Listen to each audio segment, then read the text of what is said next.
Hey, Relentless Dennis, this is Dr. Dave. I'm in my garage.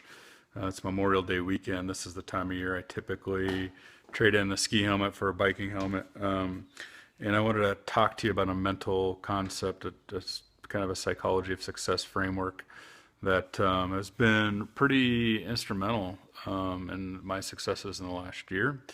And it's regarding arguing with reality. And so I can't remember exactly where it came from. I think it might have been Peter Sage, but he was talking about whoever where I learned this concept from was talking about most of our suffering, most our anxiety, most our depression, most our frustration comes from the simple fact that we're arguing with reality. So I'm here in my garage.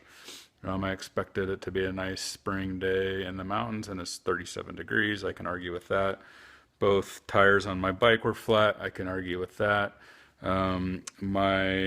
Let's see here. Can you see my glove? I only have one glove. I think the dog must have run off with the other one. So that's a thing. We're moving this weekend. I resent moving with a passion. I can argue with that. But all that would lead to less ability to act and more frustration and suffering. So in your practice, it may be something as simple as when your assistant forgets a burr block, or something as profound as losing a key team member. But either way, your ability to act depends on you accepting the reality. So Covey talks about that the unique human endowment is the ability to respond, meaning that between stimulus and response, we have the ability to decide. So I can get ticked off about these things and stay in denial, or I can accept them as they are and move on with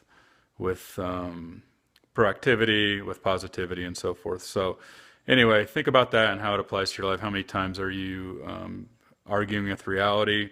I'm hopping on my bike here in about 10 minutes, regardless of the weather.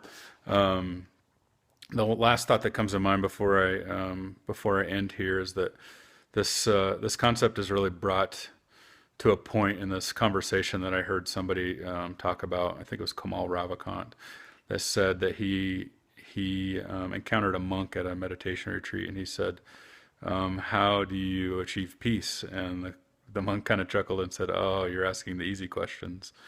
And he said,